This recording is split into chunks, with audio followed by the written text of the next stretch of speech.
হুম। English গ্রামারের সবচেয়ে important একটা পার্ট হলো কোশ্চেন ট্যাগ। যে কোশ্চেন ট্যাগ আমরা খুব ইজিলি ভাবে 4-5 মিনিটের মাধ্যমে সলভ করতে পারি। দেখো কিভাবে সলভ করা যায়। প্রথম যে রুলসটা আমি বলি সেটা হলো কি, যদি সেন্টেন্স যদি অ্যাফার্মেটিভ থাকে, তাহলে এটা যখন কোশ্চেন ট্যাগ করা হবে তখন অবশ্যই এটা নেগেটিভ করতে হবে।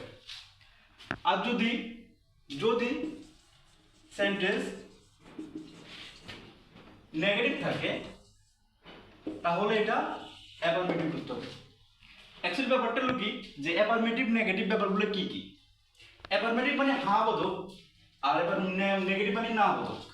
নর্মালি অ্যাফার্মেটিভে নট থাকে না, আর নেগেটিভে নোট থাকে, যেটা না হিসাবে গণনা করা হয়। আমি ডিয়ার স্টুডেন্ট, আমি খুবই মানে সহজে একটা এক্সাম্পল মাধ্যমে আমি তোমাদেরকে উপস্থাপন করছি, যেটা কি করে জেআরবিটি পেপার 1, পেপার 2, টিপিএসসিতে প্রায় আসে। আচ্ছা দেখ, আমি খুবই ইজিলি ভাবে দেখাচ্ছি। Normally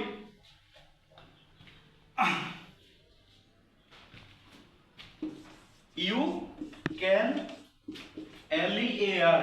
learn, you can learn। তাহলে দেখো এই যে একটা সেন্টেন্স you can learn,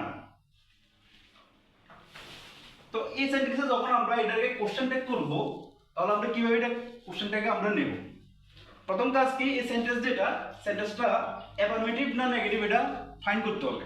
তাহলে you can learn, এই যে লাইনটা, এটার মধ্যে দেখো নরমালি কি আছে, নেগেটিভ বোধক কোনো কিছুই নেই, এখানে পুরোটাই অ্যাফার্মেটিভ আছে।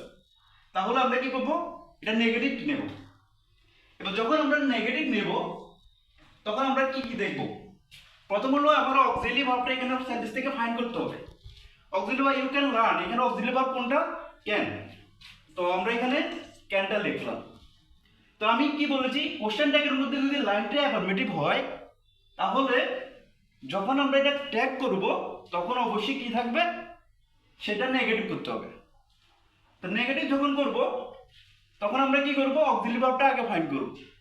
তাহলে ইউ ক্যান লার্ন, তো অক্সিলারি ভার্ব কি আছে এখানে, ক্যান। তো আমরা ক্যানটা লিখলাম। ক্যানের পর অবশ্যই আমরা এখানে নটটা ব্যবহার করব। এবার আমরা সাবজেক্ট কি আছে, ইউ, তো আমরা ইউটা এখানে বসিয়ে দিলাম।